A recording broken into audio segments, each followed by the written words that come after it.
Back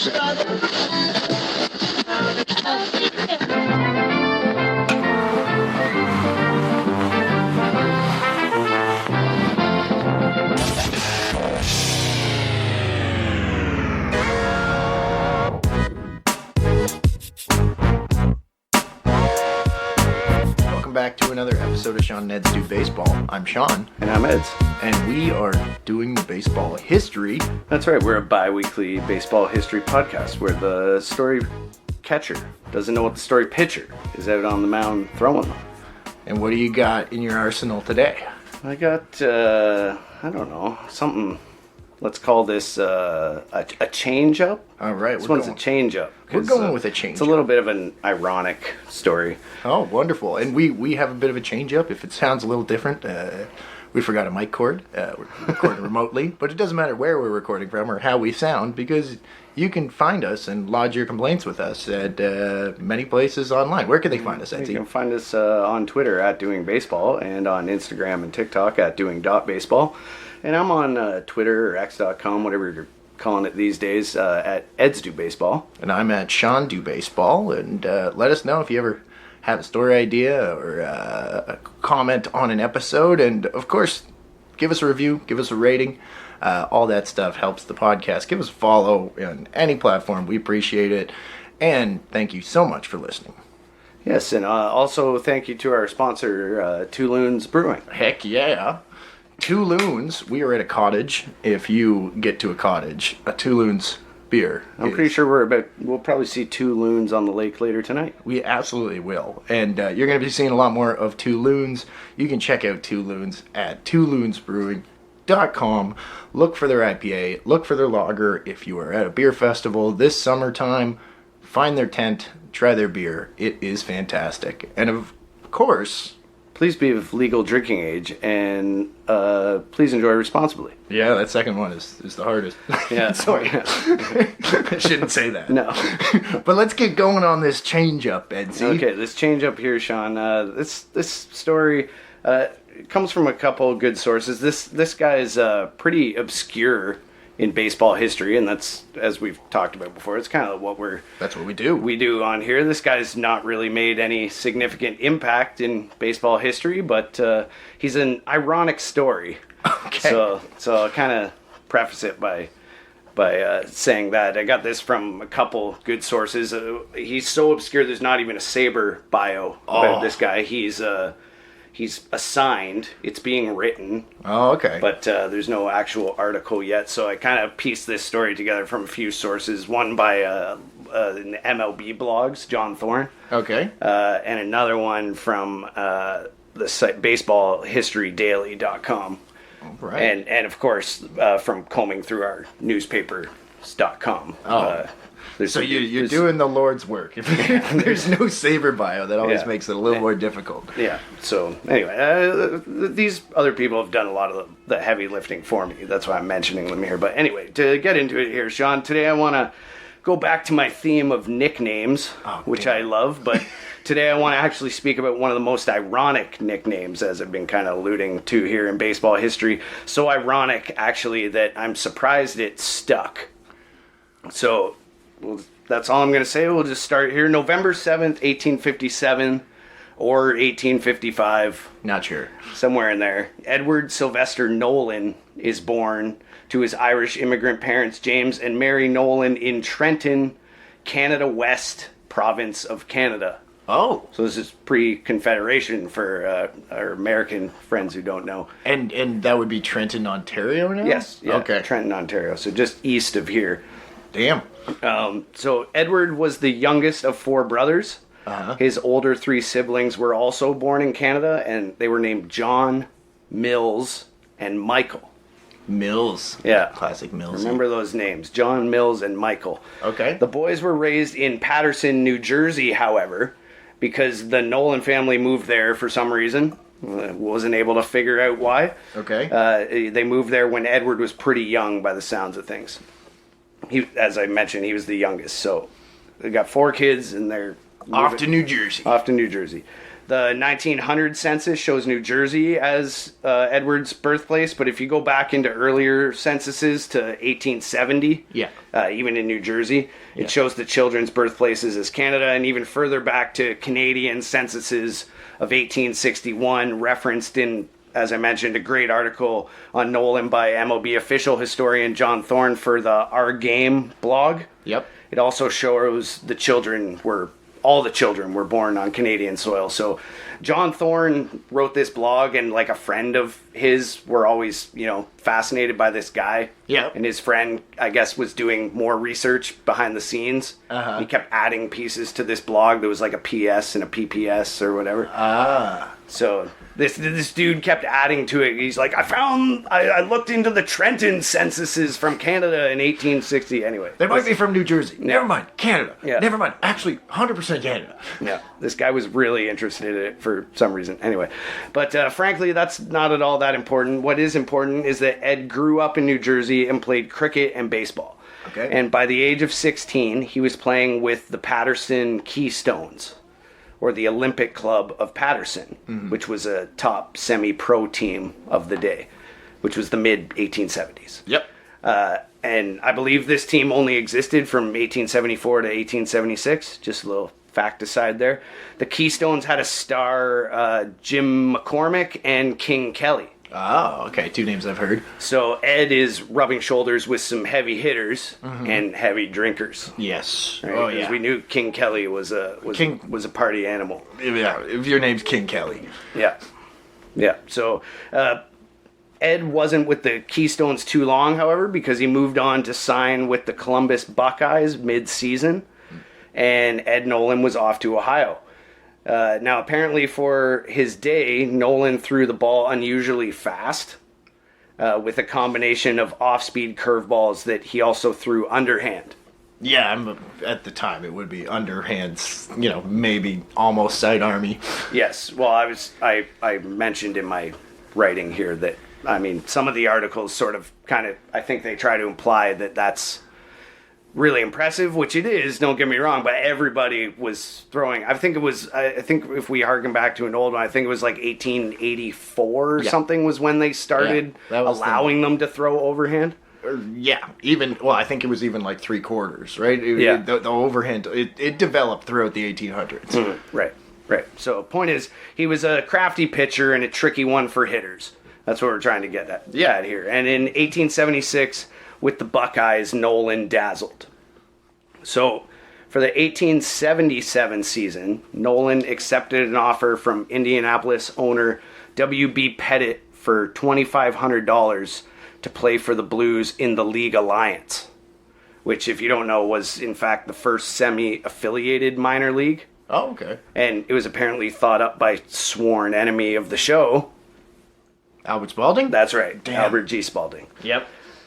Ironically, middle named Goodwill. Forget about that. Anyway, now, Sean, before we get into the rest of Edward Sylvester Nolan's career, we should talk about why we're addressing him today. We on this show often comment on names and nicknames and such. And of course, this episode will be no different, as I mentioned. And shout out to Mike Mueller again for pointing me in the direction of a topic here. We're going to have to start giving Mike producer credits. Anyways, Sean, the career of Edward Sylvester Nolan is not documented on Baseball Reference under that given name. It is documented, censused, if you will, under the name The Only Nolan. What? Yeah. The Only Nolan, which is the weirdest nickname I've ever heard so far. The Only. Yeah, The Only Nolan. But there was 4 of them. Yes. In his family alone. But I guess apparently this wasn't like an uncommon nickname at the time in like the 1870s and 80s. Is it meant to like be he's the only one? That's right. He's so good. That's right. Yeah. Like It could be the says, great one. Wayne Gretzky. Exactly. Wayne Gretzky. It could be applied to anybody who excelled at something, and this is probably the reason for the moniker.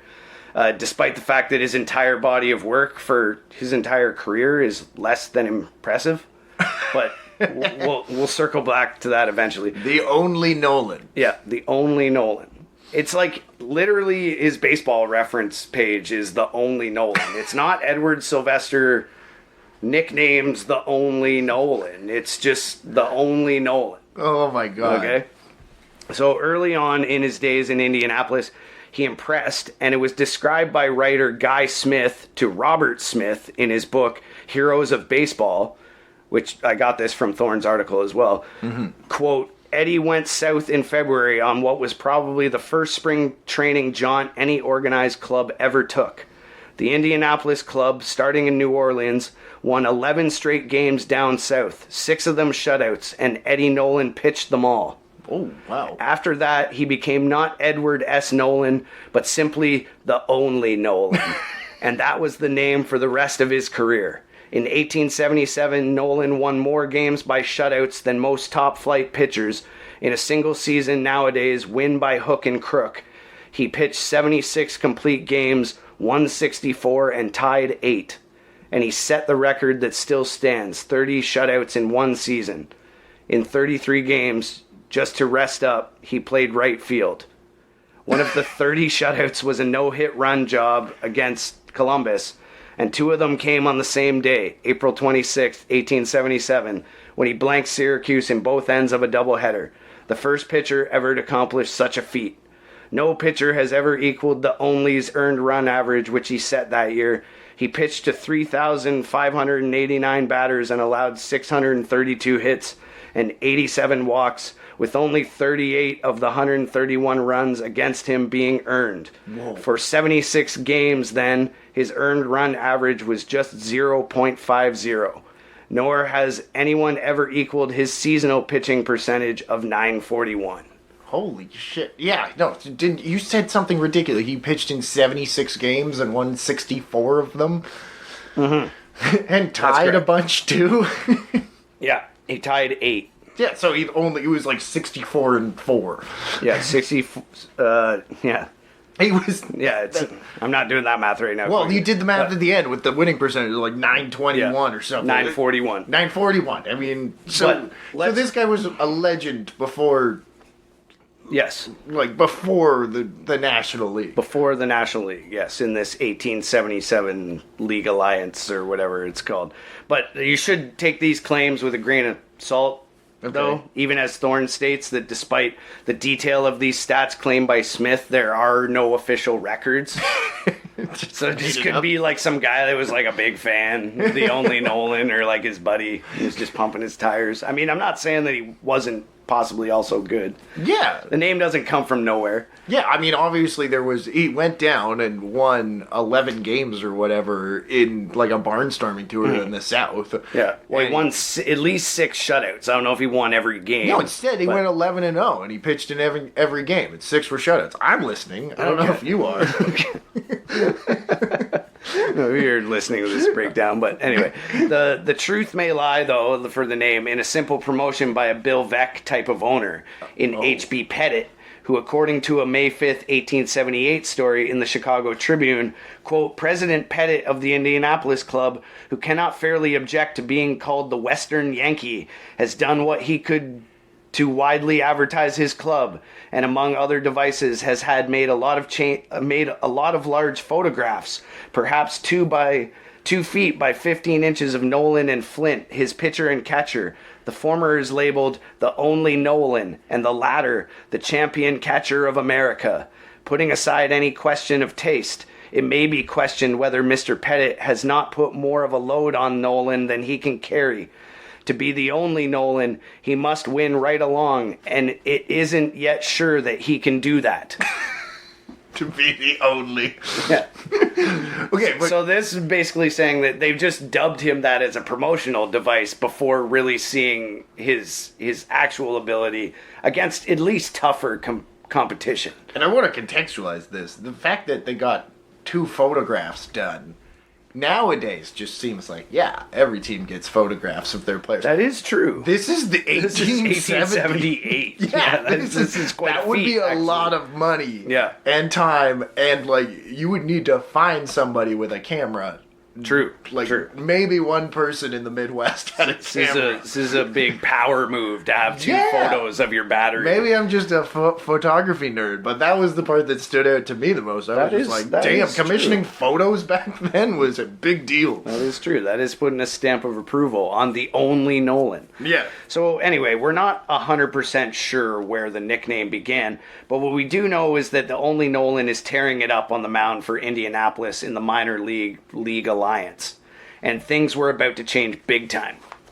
As we know, this is an unstable time for professional baseball clubs, and there was no guarantee of National League survival. The National League contained only 8 clubs at this time in 1876, and then 6 in 1877. Yeah. The League Alliance contained 13 clubs, and the International Association had another 16. Okay. So all these minor league teams are, existing. Well, better. it's a new thing, right? So everybody's battling to be the league. Yeah, that's true. There's really no established. Yeah, it's all new. Everything's new. Yeah. So, and to fill out the schedule at the time, there are these interleague games between like semi-affiliated teams and the National League teams and whatever. Yep. And between the 6 National League clubs, they suffered 73 losses to non-league clubs at this time. Okay. Which is not, I guess, really too bad when you consider the whole schedule. But anyway, what we're saying is that there's the lower competition is relatively competitive. Yeah, Still. yeah, because I think it's more parody of nobody's been playing long enough to be super good. So, anybody that picks up a ball that's an athlete can, with a little time and effort, probably Can fit in there. easier than, if you were to just be like, I'm going to be a baseball player. Yeah, you can't just do that today. Yeah. So anyway, as you were mentioning, the teams that gave them the most trouble were Allegheny, Syracuse, Lowell, and Indianapolis. And Henry Chadwick, the famous writer, described these 4 clubs alongside the 6 NL squads in the DeWitt Guide as being the 10 most prominent in the country. In 1877, there was a game-fixing scandal involving 4 Louisville players. Okay, yeah, I think I've heard of this. Yeah, so Louisville was removed from the league, and St. Louis also folded, so Milwaukee and Indianapolis were added to the National League for 1878. All right. So all of a sudden, He's the Only Nolan is a big leaguer. Whoa. Okay? But early on into his major league career, the Only Nolan seemed to struggle against the tougher competition, but still managed to get wins with a controversial strategy. And the Chicago Tribune didn't pull any punches when they were describing it. They were pissed about this. Here we go. Quote, Nolan kept up his little game of laming and bruising batsmen yesterday. He hit 4 of his opponents in a cruel and needless manner. This paper believes that it is a brutal and blackguardly trick, and it is not prepared as yet to credit that statement that so expert a pitcher as Nolan can quote-unquote can't help it. If someone who has been assaulted by Nolan should choose to make it a personal matter, it is likely that he would have the sympathy of the ball folks. The Only Nolan has one bad habit that will probably gain him a sound thrashing before the close of the season. Whenever he has a batter before him of whom he is afraid, he resorts to the unmanly trick of hitting him with the ball. This always occurs at a critical moment, and there can be no doubt that it is done on purpose. It is an unprofessional trick, and if Nolan does not see fit to behave in a fair manner, someone ought and probably will take it upon himself to teach him how.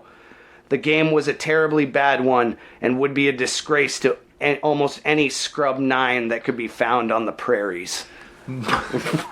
So, to be clear, that's a newspaper. That's the Chicago Tribune, sir. Basically being like, he hit 4 of our guys, he is scared of those batters, so he just hits them instead of pitching to them because he's a cowardly little son of a bitch. That's right. And maybe somebody should beat the shit out of him someday. I'm not saying you should, but maybe. But I feel like most people would probably sympathize with the person who took it upon themselves to beat him to death with a right. baseball bat. That is correct. So he's known as a headhunter. Yeah. He's Yeah. a headhunter. He hits people, especially if he's got a base open by the sounds of it. He's hitting guys. Why not? Well, there's perhaps a more sinister reason for the Only Nolan's sudden loss of control. Oh, shit. Upon his arrival in the major leagues, because just a month into his major league career, he was already mired in controversy. On June 20th, 1878, he was scheduled to pitch against the Providence Grays, but according to the Cincinnati Enquirer, quote, Nolan did not pitch today, 'cause why? He was suspended and is at present under a very dark cloud of suspicion.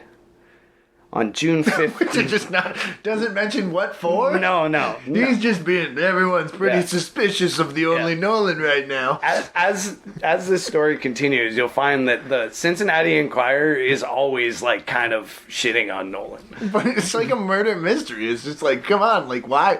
They're like, oh...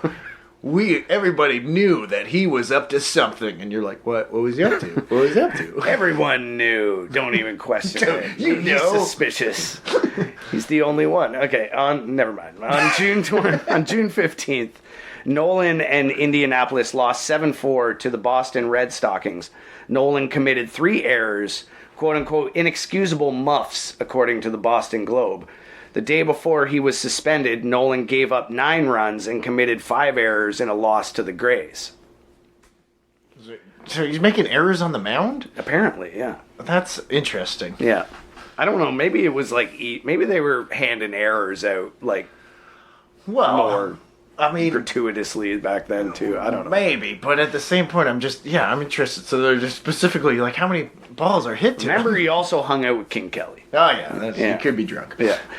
The Enquirer also said that W.B. Pettit, president of the Indianapolis club, had received, quote-unquote, telegraphic information from Indiana that it was generally understood in the pool rooms that the Grays would win the game if Nolan started. So they're suspecting Nolan of throwing the games. Sounds like it. Yeah. But Nolan doesn't give a fuck about, like, these he's, like, indifferent, right? And the rumors? Yeah, to the rumors, and is, like, and like, to the fact that his, like, team is upset about the fact that he's sucking. Oh, yeah. Seemingly, like, not trying very hard or whatever. Hi, fellas. How are you? He's like, whatever, I don't care. I'm pitching. This is how I play. Screw you guys. As soon as the ball's hit to me, I whip it 40 feet over first base. Yeah. So the paper actually continued, quote, Nolan seems quite indifferent while the rest of the 9 show discontent and disgust with his conduct. I'm just picturing him, like, showering and whistling. Everyone's and they're like, this motherfucker. Like, hi, guys. Ready to go to Cincinnati? Mr. Pettit. Maybe I deserve a raise. Only 3 errors today. And this general disregard for the charges upsets Indianapolis newspapers like The People, who are basically like, yeah, this sounds about right. Okay. So there's suspicion. Yeah. Quote, this is from The People. Quote, it was discovered that Nolan was selling out the games to the gamblers as if this was anything new in baseball literature. Yeah. So I guess, like, they're saying that gambling and buying players is pretty common at the time, which is, by the sounds of some of our stories, it was. Well, I think one day, I think it's Jim Devlin or whatever, the Providence Grays. We'll cover it. Mm-hmm. We'll cover it. They're right around this time, or maybe a few years after. Yeah. I think there's a big gambling scandal. Right. And then the Indianapolis Journal is like, yeah, man, we know. How'd you not see this coming? Yeah. They're like, quote, it is known to many that he was picked up in that sort of rascality last fall, and in the judgment of the elect, he should never have been given this place again.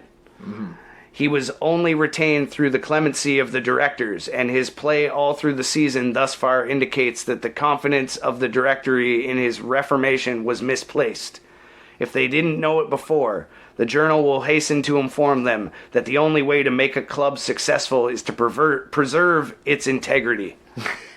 Yeah, gotcha. So the newspaper is like, get rid of this guy. He's yeah. The suspicion alone is enough to hinder your appearance. Mm-hmm. So you need to have you need to get rid of him. Yeah. So as we're kind of saying there, the newspapers have made themselves judge and jury and asserted their positions that Nolan, quote, should never be permitted to pitch another game for the Indianapolis club.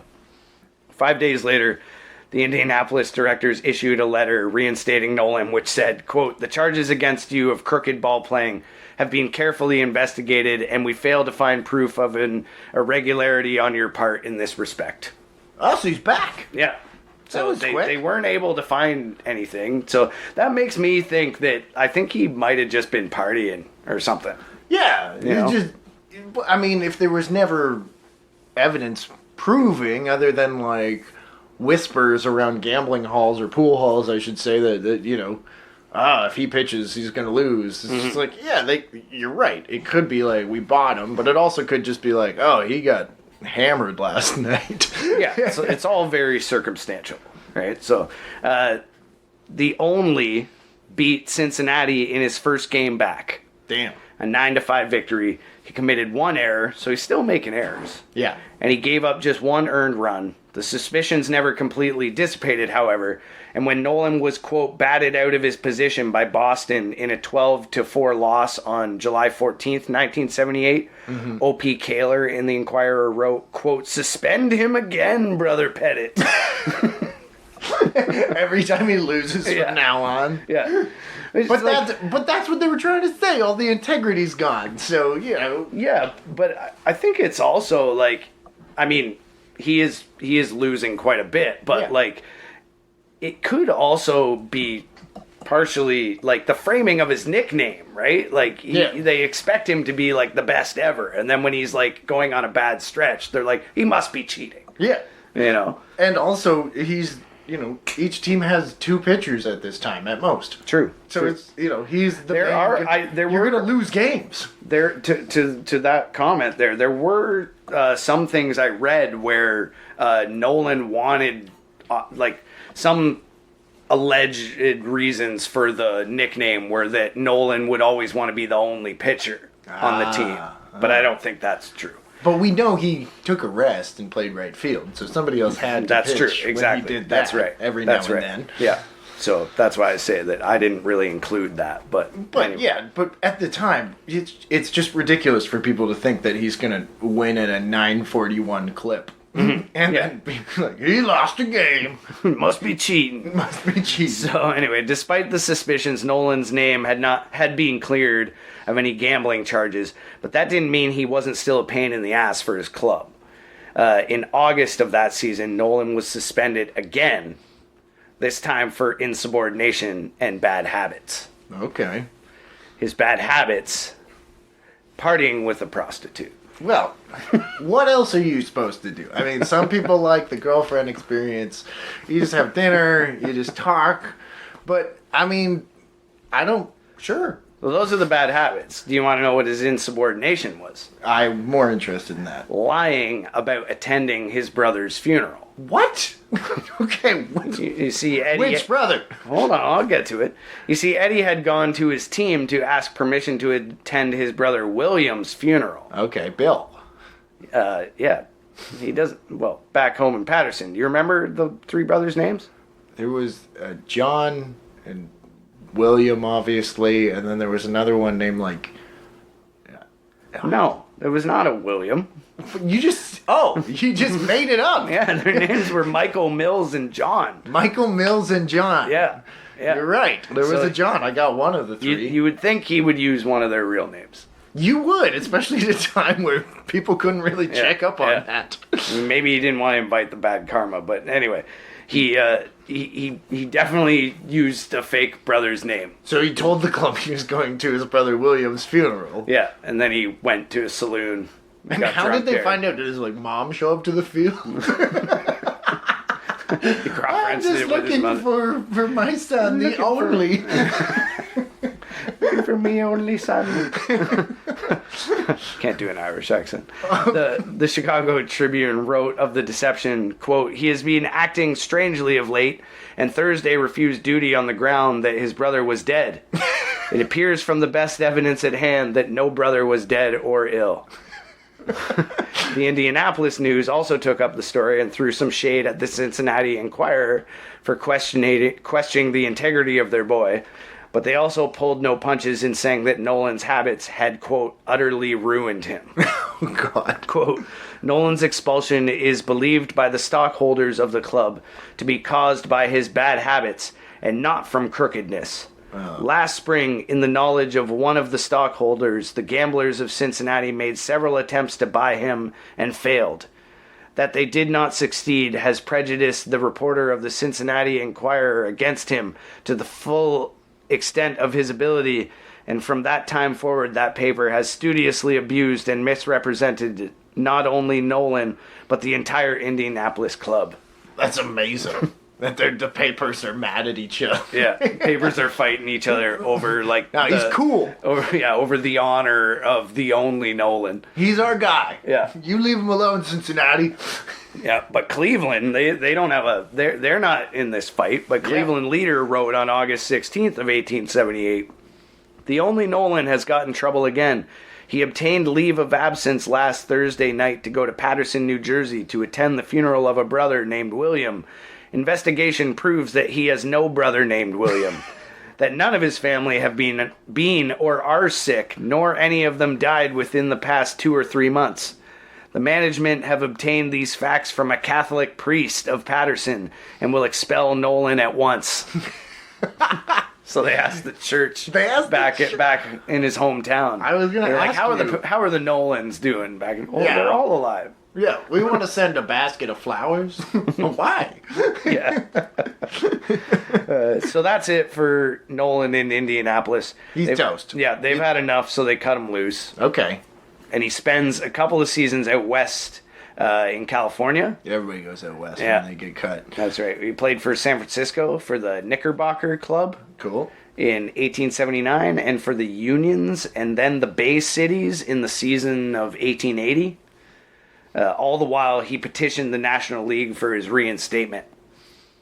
Oh, so he's like banned from the whole National League. Oh yeah, he got kicked out of the league. Oh, okay. Yeah. I thought it was just off the Indianapolis team. Okay. Yeah. So he had 2 petitions denied by the league. Yep. But he was finally let off the hook and back into the ranks on National League pitchers in 1881, where he found himself on the mound for Cleveland. Oh. And he had an 8-14 record. Mm-hmm. So not that great.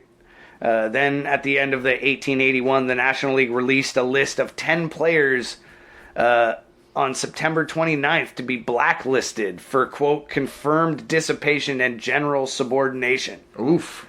And Nolan was on this list, so he didn't Right, play the only professionally Nolan? in 18... Yeah, the Only Nolan was the only one on the list.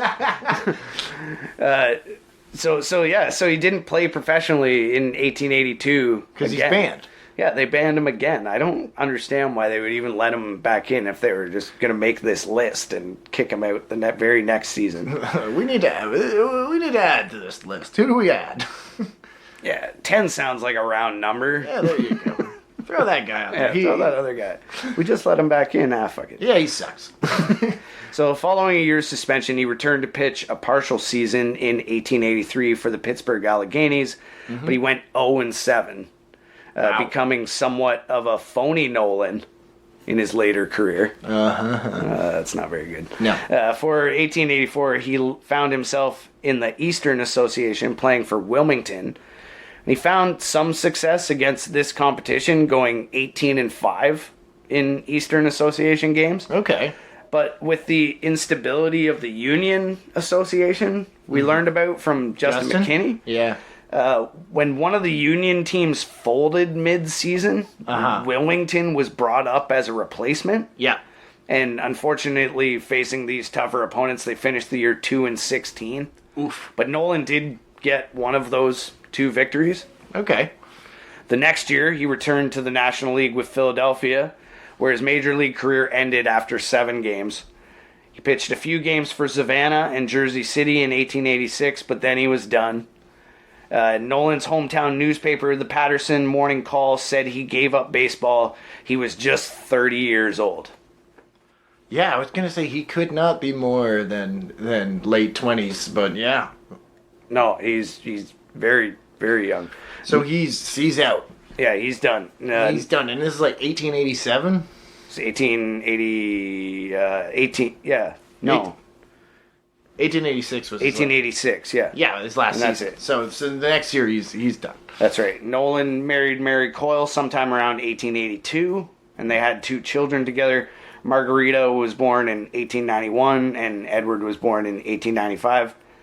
And because Why didn't he call his kid the only? that's a good question. He's like, no, I'm the only. The only. And the second only. Yeah. Yeah, imagine he called him the second. That'd second? be so weird. That would negate his name, though, so I that'd guess. be dumb.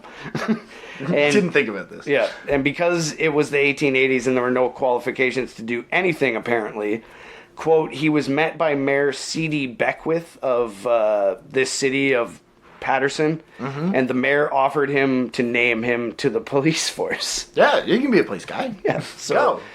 You ever pitched a shutout in the major leagues? Okay, you can be a cop. Yeah, exactly. So Nolan did. He became a policeman in his hometown of Patterson, New Jersey. The Dalton Pompey route, ladies and gentlemen. Yeah, there you go. Pretty much. I mean, sorta. He rose in ranks to become sergeant. He worked there for about 15 years before he suddenly became ill and died of nephritis at the age of 55. Oh, damn. Yeah, he was interred at the Holy Sepulchre Cemetery in Tottawa, New Jersey. And that, Sean, is the story of a Canadian-born baseball player whose reputation truly did precede him, and was how he was christened with a nickname that was perhaps some wishful thinking that turned him into one of the greatest ironies of sport, in that a man who was dubbed the one and only actually turned out to be pretty average at best. And Nolan finished his professional career with a stat line of 23 and 52, a 307 win percentage, a 298 ERA in an era where, there wasn't a lot of scoring, and an 82 ERA plus. Damn. And a .4 WAR in 79 career appearances. So that's the only Nolan, my friend.